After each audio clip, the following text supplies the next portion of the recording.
You're listening to All Things Video, the podcast dedicated to uncovering the past and charting the future of the online video ecosystem. You're listening to All Things Video. I'm your host, James Creech, and today's guest is Ross McCray, co-founder and CEO of VideoAmp. Ross, welcome to the show.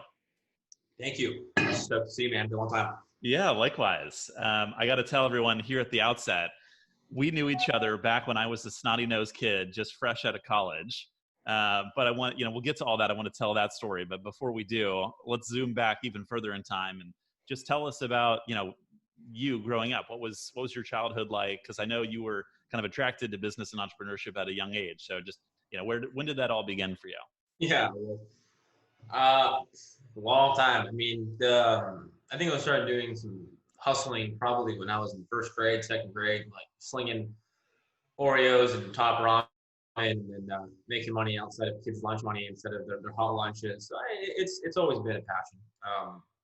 But I think beyond kind of the little fun things here and there, I think it really started properly about 16 and starting to do things like website design and small agency stuff and some kind of personal hosting things, and it just evolved from there. I've done a lot of different stuff. I believe I counted about a year ago, and I believe this is like my 43rd proper endeavor. Wow. VideoAmp. Yeah. Okay. Yeah. So for everyone out there, if at first you don't succeed, keep going. Yeah. It takes, multiple attempts. Yeah. I mean, one to like 40 were just massive failures. Uh-huh. Yeah. Anything, from those early stories stand out? Any particular failures that you want to highlight that you learned a lot from? No, it's more so, I think it's just about, I think maybe rather than talking about the failures, I think it's more about the benefits have been just the learning lessons and just sort of, I was really good at accepting that this isn't working, my idea sucks, and figuring out how to cut bait early versus sort of tunnel vision down for a while. So a lot of different things that I started for, gave it a go, put some goals for 3 or 4 months, didn't hit it, cut bait, and go to the next thing. There we go. Yeah. So what was your original fascination with computers and software development? How did you get attracted to that?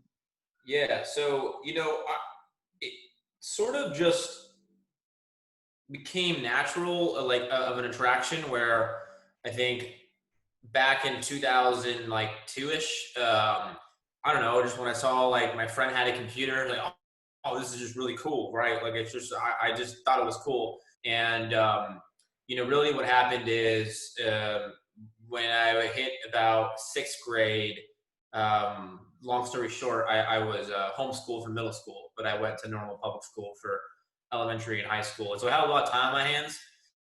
And I took my natural passion of computers and I just started to mess around a lot and started self-teaching myself different types of hacking and coding and different dynamics. And then it just got really excited, just fell in love with it and pretty much spent all my time doing that. That's awesome. And then you started doing, some agency work, some hustles. And then after high school, you were accepted to go to UCLA and you studied what, math and astrophysics? Yep. Amazing. Yeah, I did that. I ended up dropping out. Interestingly, I went back 3 different times though, to get the good grant money because I that helped pay the bills. So, sure. Yeah. Nice. Okay. But you just decided, hey, this isn't for me. I'm an entrepreneur. That's my passion. I gotta be out there building businesses. Yeah. I mean, it was, I mean, the first year I was there that I left, then, a bunch of failures, ran out of money. Let's go back to school.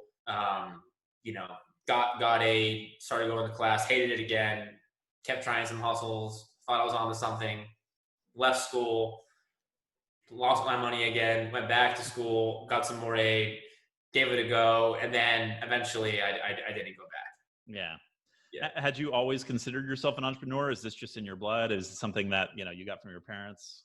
No, definitely wasn't from my parents. As in they did it. But they taught me the different dynamics of how to be a high performer and different dynamics of sports. And academics, and they really cared about doing well in school. And so I sort of taken that on and used that discipline to be an entrepreneur. But I don't think I ever called myself an entrepreneur at a younger age. Now I identify with that, but it was really more so of like, it was just a lot of fun, just a lot of, didn't want to, I hated the standard approach. I just like hated the track of like someone telling me, this is what you got to do when you go drive that.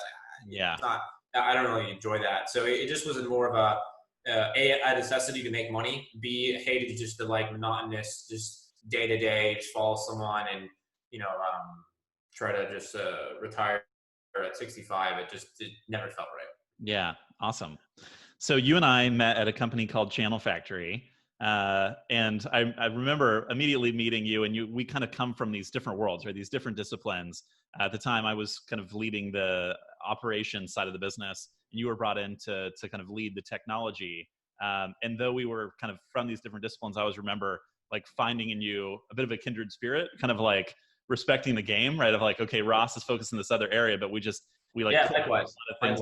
Yeah, we felt in common. So in any event, how did you make your way to Channel Factory? How did you wind up there? It was my 42nd endeavor, and I was living in downtown LA at the time, and I met Tony, who was the CEO, I believe, in the community. It was like my neighbor, like in the community, like kind of like, outdoor patio setting, et cetera. Sure. And he was like, hey, you're an engineer, right? I'm like, yeah, why? He's like, oh, I got these ideas and doing these things. Like, you think you can help me out and try to find a way to optimize generating YouTube views? And they said, no, but I could probably figure it out.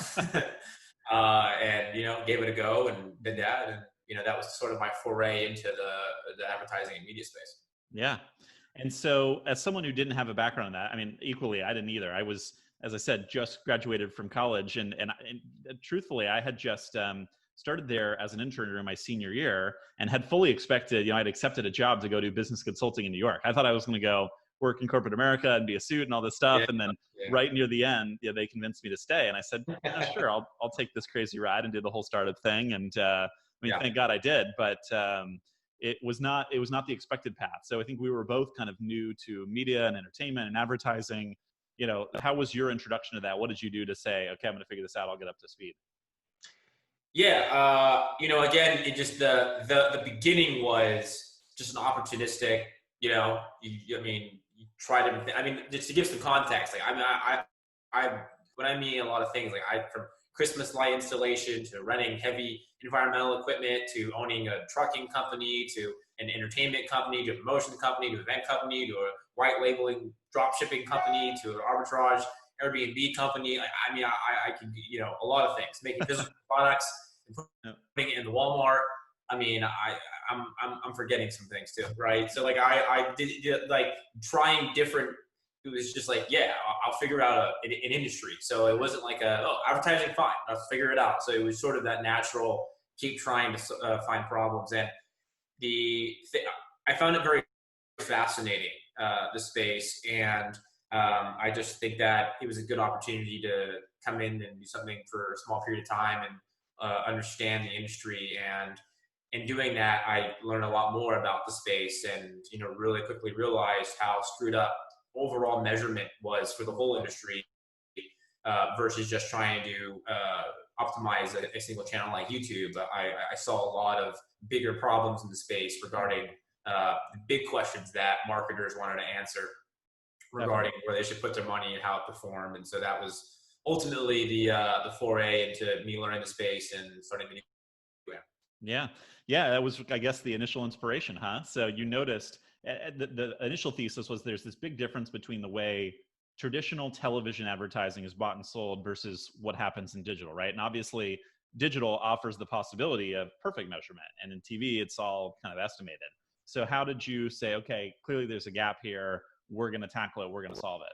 Yeah, it pretty much. And a large part of the thing at Channel Factory was, and I don't remember a lot of this, but I believe it was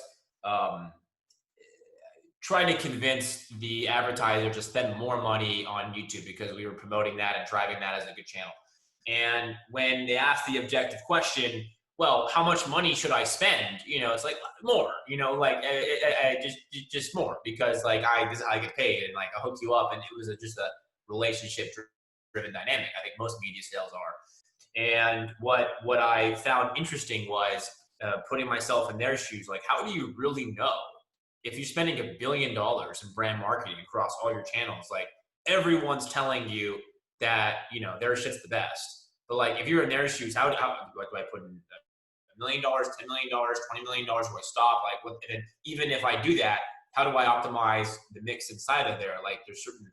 So I just kept seeing that being the dilemma, and I said, well, if I'm a CMO and a CEO of a large brand, I would want an objective source that is accurate across all channels, linear TV as well as digital and social, and display and video. And how do I find a way to measure all of that so that I don't have to guess what's working, what's not working, and I could actually try to have automated suggestions of what decisions that you can take next to better produce the ROI. And so that was the journey.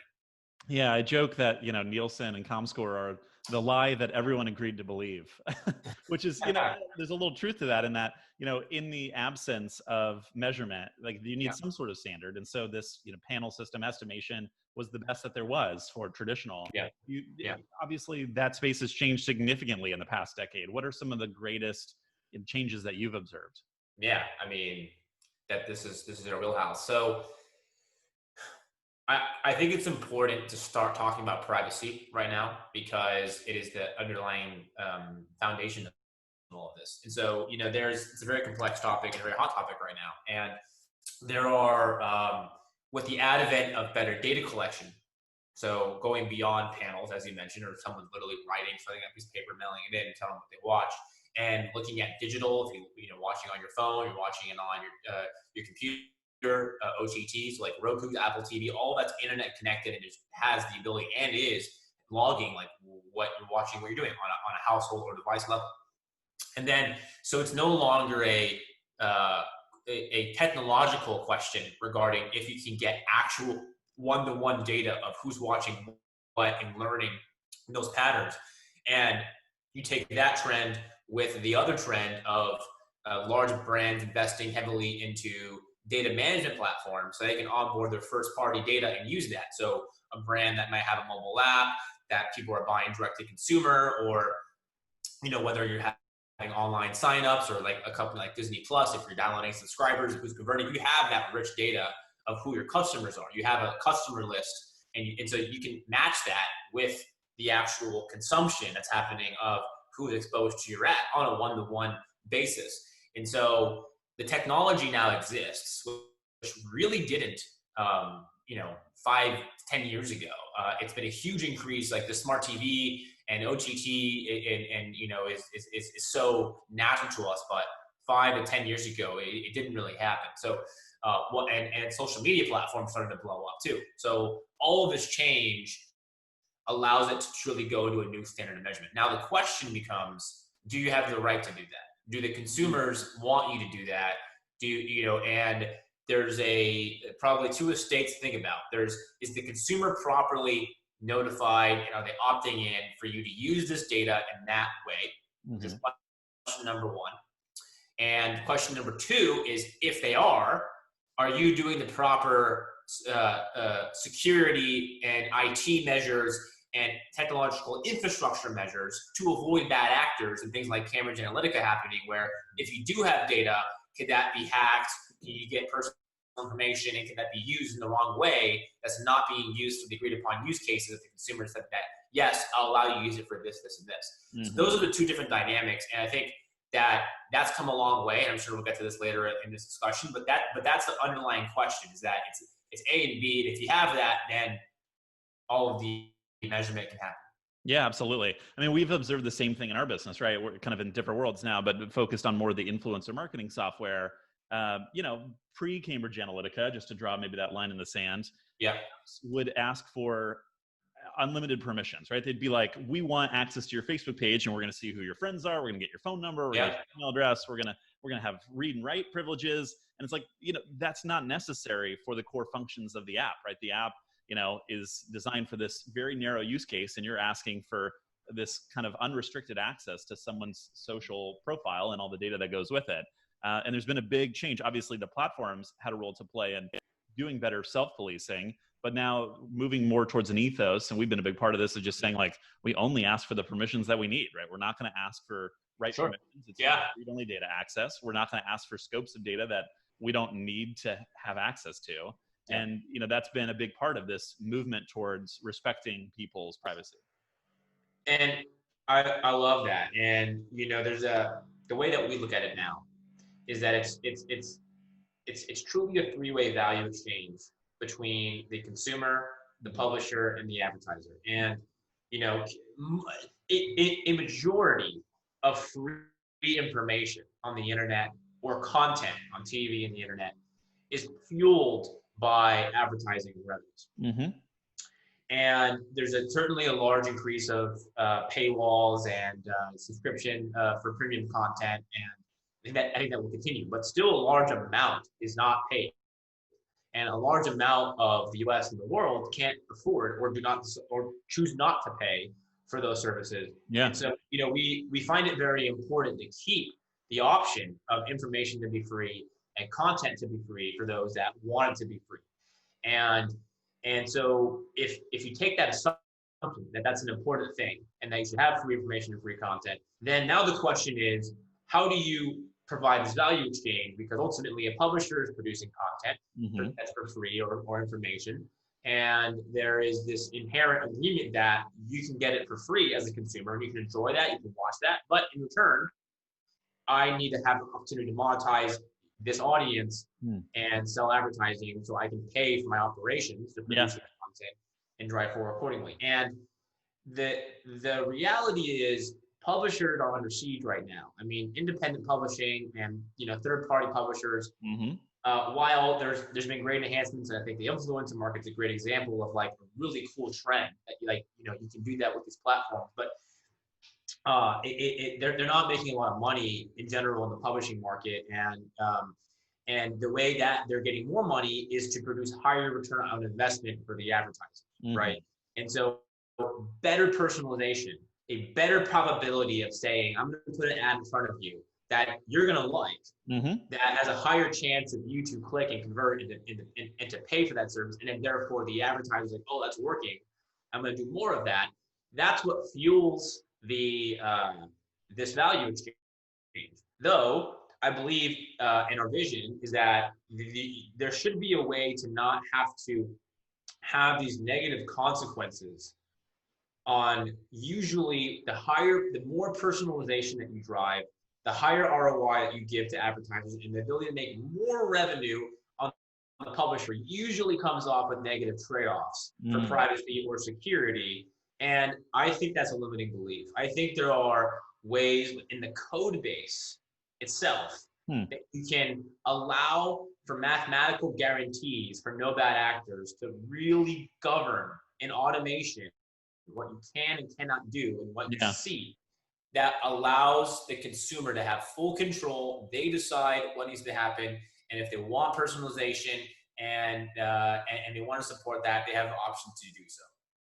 That's really interesting. And is that a result of new technologies that are allowing the blockchain? I mean, immediately comes to mind as a way to. There's a variety.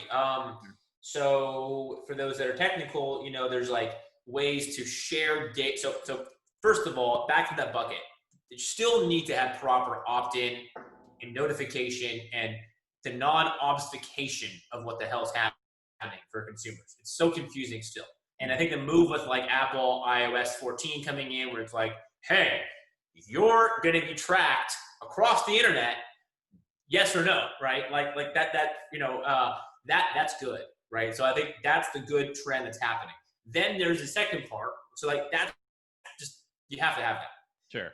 And the second part is what comes into play, because even if you get the consumer to drive that, how do you make sure there's no bad actors and that you're not using the data for the wrong reasons, even though they said yes? And so that's where technology comes into play. And so things like having the ability, rather than shipping out data directly to someone, to say, here you go, congrats, we signed a contract and I'm trusting you because we signed a contract that you only do these things. Anyone can in theory say, yeah, and then take that and do whatever they want with it.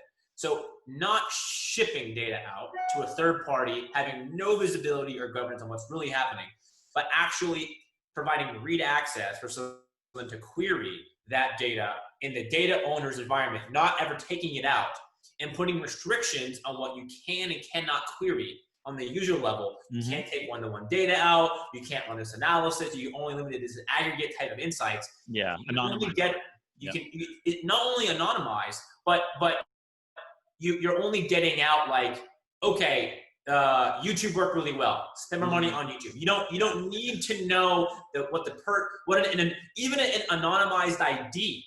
If you take that and you can combine it with other data, you eventually can figure out who that is. Exactly. So like, it's not about anonymization. It's about the ability to not have re-identification.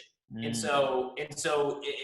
you don't need one-to-one. I don't need to know that one person did all of these things. You just need to know, am I spending more money or less money? Is it relevant? Is it working? You don't need to know the underlying data. You can hide all of that, and that's a huge way forward.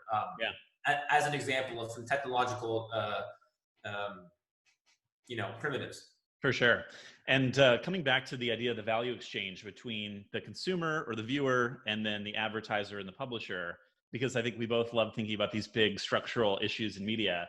That fundamentally has changed over the past generation, right? I'll call it a couple decades, because the internet, by its very nature, creates these sort of, winner take most environments.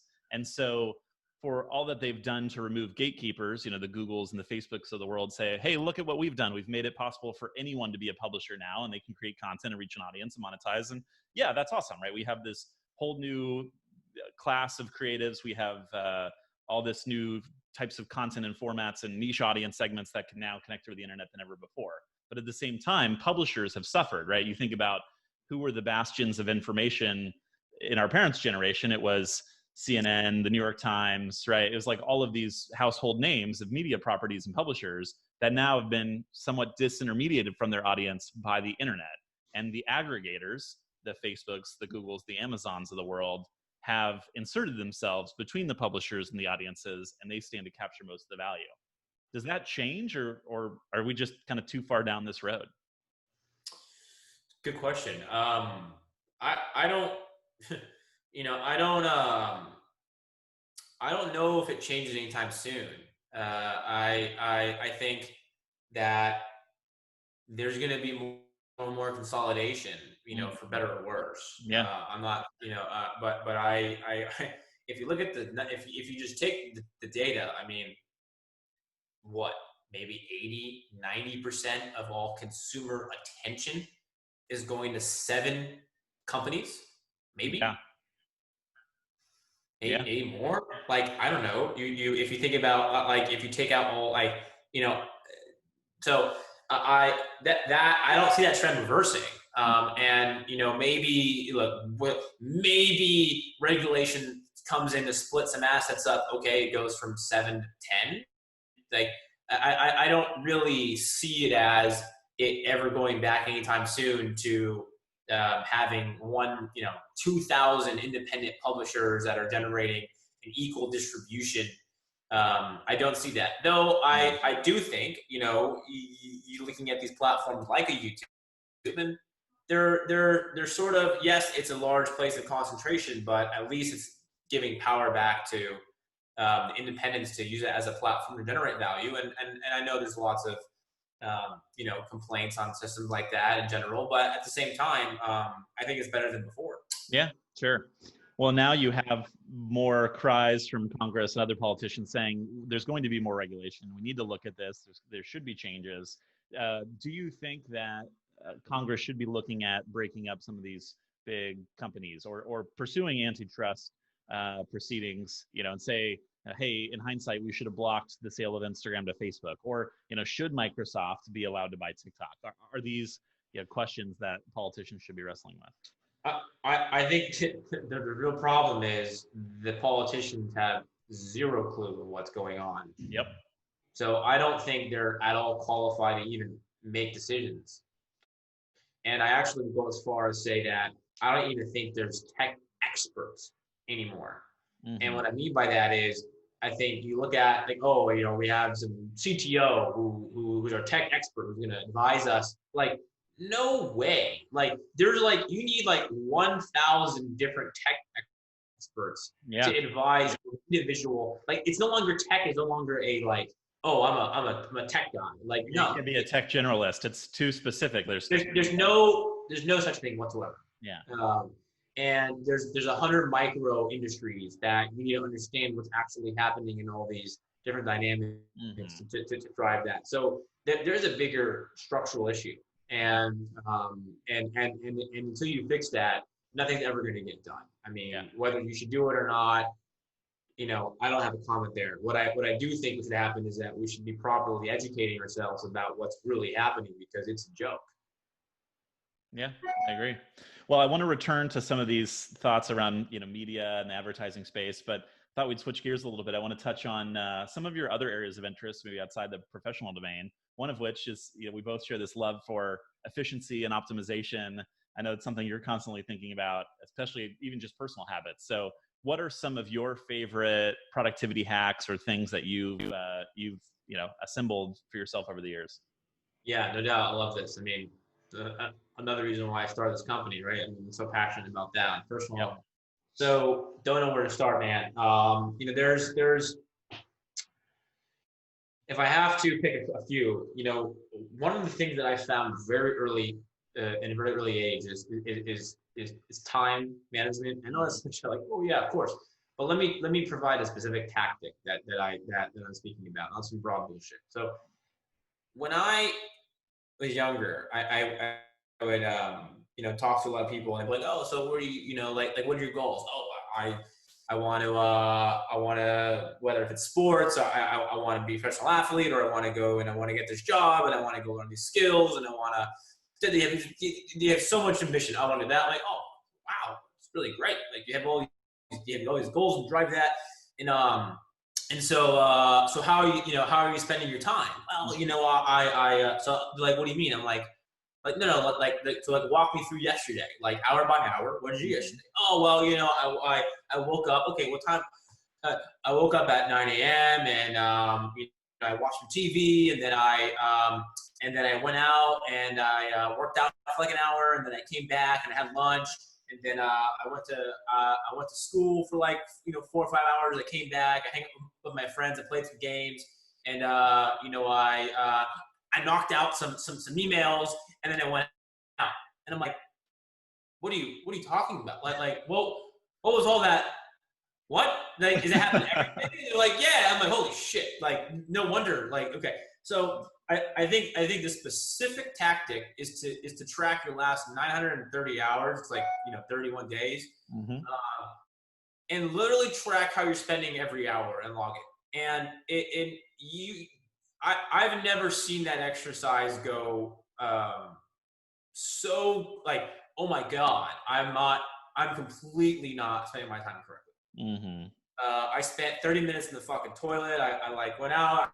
I took a walk. I'm catching up with all my friends from high school, and I'm like, oh, how's life? I'm like going to go see like my friends, my parents' friends for this thing. I committed to some birthday party. It's like, okay, like you just waste so much time. So I think the fundamentals of actually tracking and being accountable to every hour that you're spending, grouping those hours into categories and going, wow, like I'm really not, if you're not your priorities is how you spend your time, bottom line. Yep. So whatever that you're doing with your time is going to drive that. And so, that's probably one tactic that I think is fundamental to everything.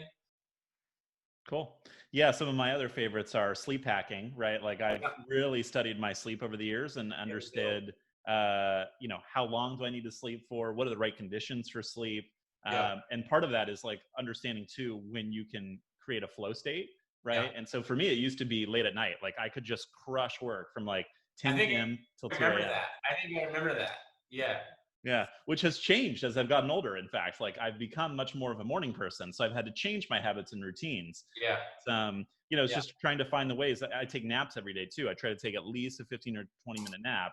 And part of that is just the rhythms of my sleep and how I recharge, which can like launch me into a second wave of productivity, you know, typically in my evening. But that's I love sleep too. That's why I got this guy, the Whoop Band.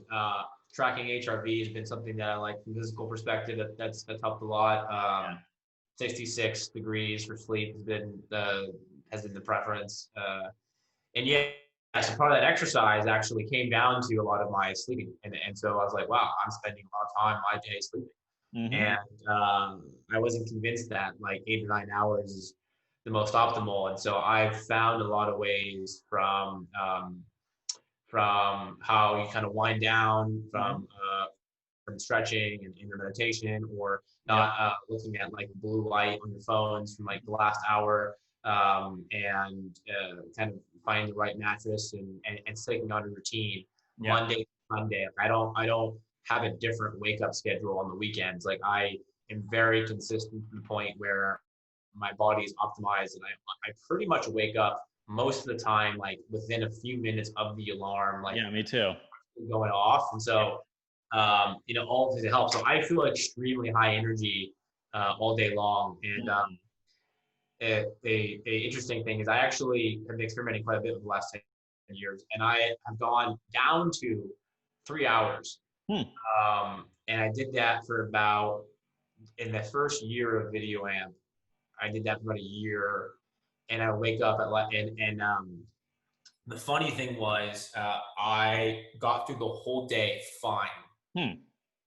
Though I realized that my physical ability to perform in working out and building muscle was significantly reduced because of my time at sleep. And when I would have less intensity because I was getting less stronger and less developed, the less intense workouts for me gave me less clarity in my day of my mental and like sharpness. Because your body needs that time to repair, right? So sleep is a big part of it. So like it just was kind of all, so like I optimized where I was completely high energy in the sense of like I wasn't tired, I took no naps, I didn't have crashes, none of that shit.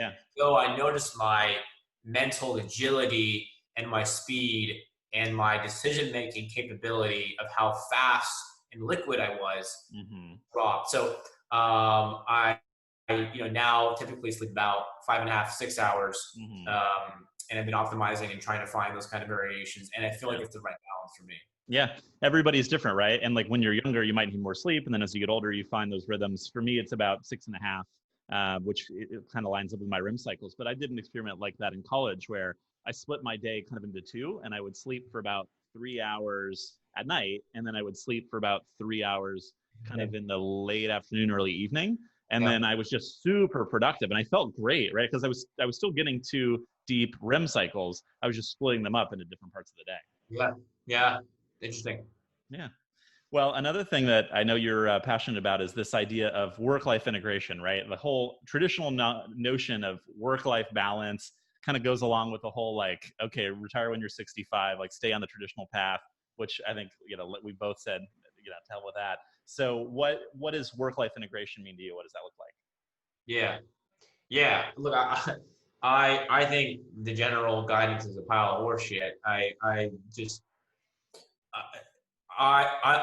want to have all the options. I don't want to feel that I have these constraints, and that speaking of flow state, like sometimes things come to you, opportunities come, and you have to take advantage of that. And so sometimes it'll be like, if I want to crank out and go really hard at work for this week, and I want to put in 100 hours, to try to get this done, I'm in the flow, like I'm going to save my time, save myself more time because I can crank this out and all the ideas are right here, and things are happening.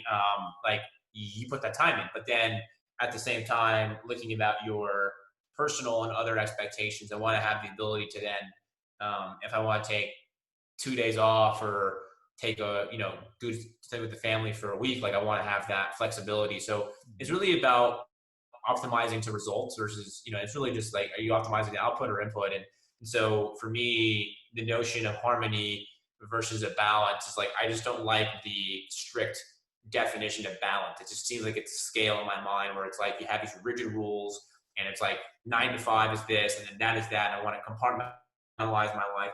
I've never seen anyone be successful of like compartmentalizing in the sense of I have a really good work life and then or sorry, I have a really bad day job and I go home and I'm totally happy. Like, you know, I just put that aside, or I have a really bad personal life and I go to work and that doesn't affect me at work. So for me, it's like you need to have both fulfilled. You can't have one without the other. And so they have to kind of help and be synergistic with one another. And you have to have that approach. And I don't think that you should have those walls be separated. So at VideoAmp, a lot of what we do around health and fitness and other ways, it's not for, to be clear, it's not for everyone. Some people find it very weird. Like, I don't want to bring in my personal life into work. And that's totally fine.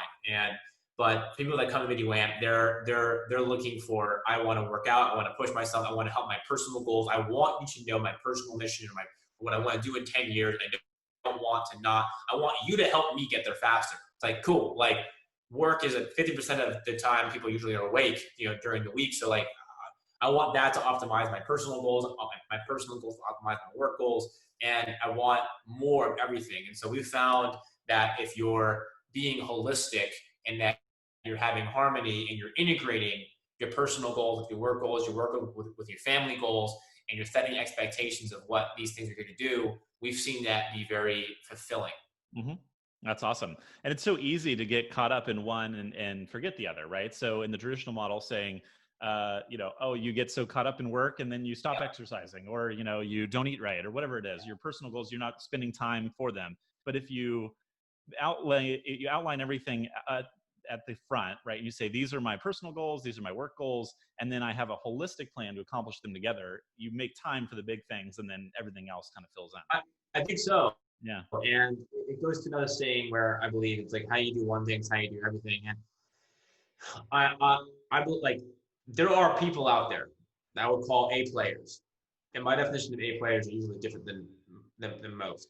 And it's, to be clear, they don't sacrifice anything. Like, their work life is going really well. Their personal life is going really well.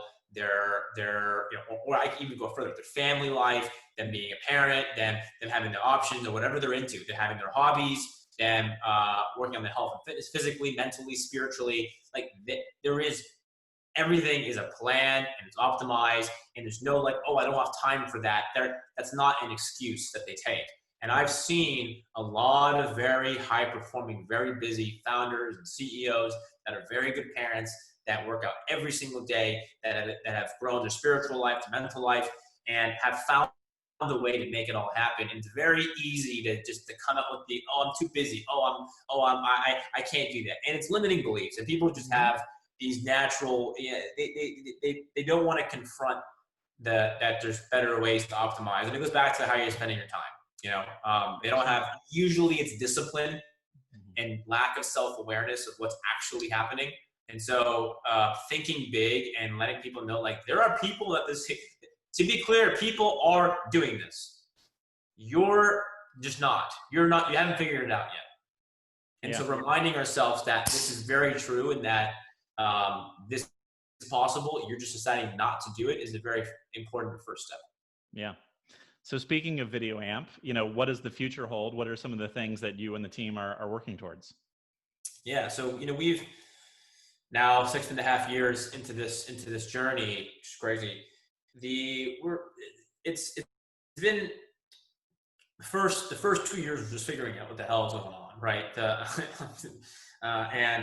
And lots of floundering, but the last 4 years have been good for us. We've successfully, I would say, has embarked on the first part of our mission successfully. You know, we work with a large amount of the Fortune 500 brands and majority of the agencies in the United States to give them software that allows them to understand those questions, where the money's gone, how it's performed, and what they can do next.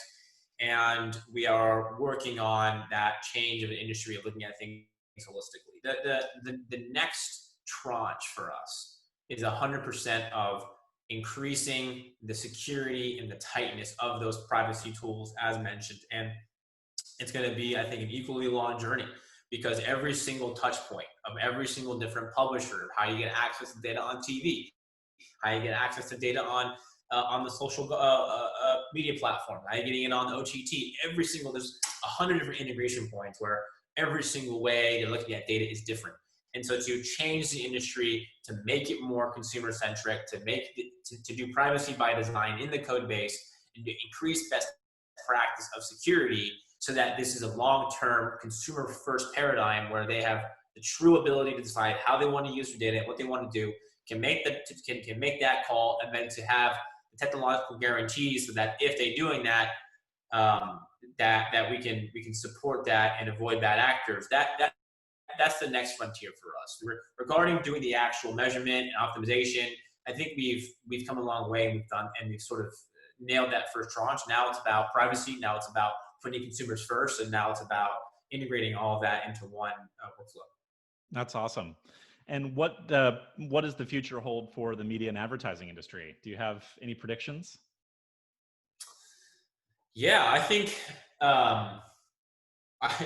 I think we're gonna yin yang a little bit. I think there's been a lot. Speaking of the personalization and privacy, I think there's going to be more regulation coming down and more large changes that are going to screw up the foundation of how targeting and how ads are being optimized and retargeting, and I was on a website and all of a sudden that I left and I'm on Facebook and there's my ad, or those sort of dynamics. I think are going to change, and I think it's going to hurt a lot of advertisers and a lot of publishers. And I think that you're going to see a lot go under, because they are barely breaking even right now. And then as these things go away, so I think you're going to see actually more consolidation. And I think that I eventually think that the politicians will learn more in the next few years, and to kind of come up with their own ideas. But I don't think it's improbable that what's happened with GDPR and CCPA in California becomes more a federal approach, and that will shake up a lot of things. I think another trend is I think there's a large awareness happening regarding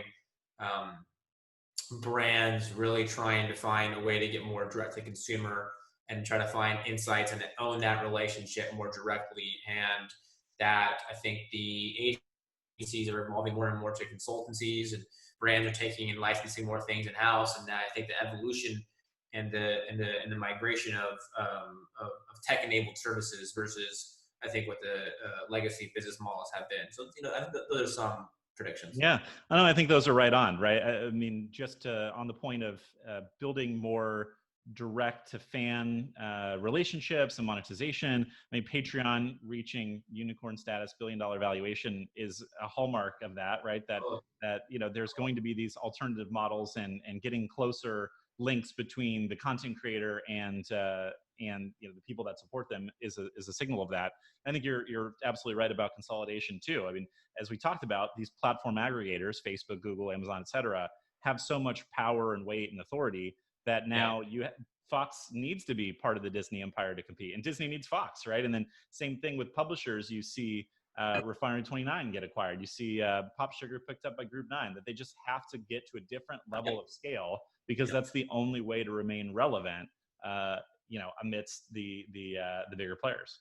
And the advertisers want it to be easy, I mean, really, that's maybe I think a truth that's not spoken often. It's like people want to leave work earlier, and they want to, get the promotion faster, and they want things to be simpler. They don't want all this jargon crap. Yeah. And so consolidating partners and great. I can just, you three are together and here, yep. Thank you. I don't want to have to deal with 100 different buys. That's what they want. They may not say that, but that's what they really want. Simplicity. Yeah, exactly. They want to work less hours, get paid more, and have to do less mental gymnastics. Yep. Don't we all? That's what they want. Yeah. Well, Ross, one of my favorite questions to ask everyone who comes on the show is, obviously you're 6.5 years into this journey with VideoAmp. There's more to go, as you've just outlined.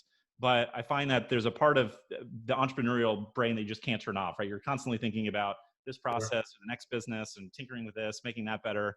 If you were starting a business in the digital media space today, what would you do? Digital media space? Or just, anything in general. It doesn't have to be media and entertainment specifically, but if you have a great startup idea you want to share. It definitely wouldn't be in this industry. Fair enough. It's education. Oh, interesting. Can you elaborate? Yeah, I think the only industry more fucked up than ours is education, right? I mean, and so I healthcare. Yeah, sure. Yeah. Maybe you're right. But yeah, I'm really passionate about that. I did not have a traditional upbringing on education at all, and that's always a very personal topic with mine. But I definitely just can't, it's just so bad. I mean, it's just the system is it is for the masses. It's not individualized. It's not personalized to the person. It's not trying to actually give them the tools that they need to be successful in the world, whether it be from a happiness level or the tactical skills to get the jobs they need today. I mean, so much is theory, so much is just so inefficient.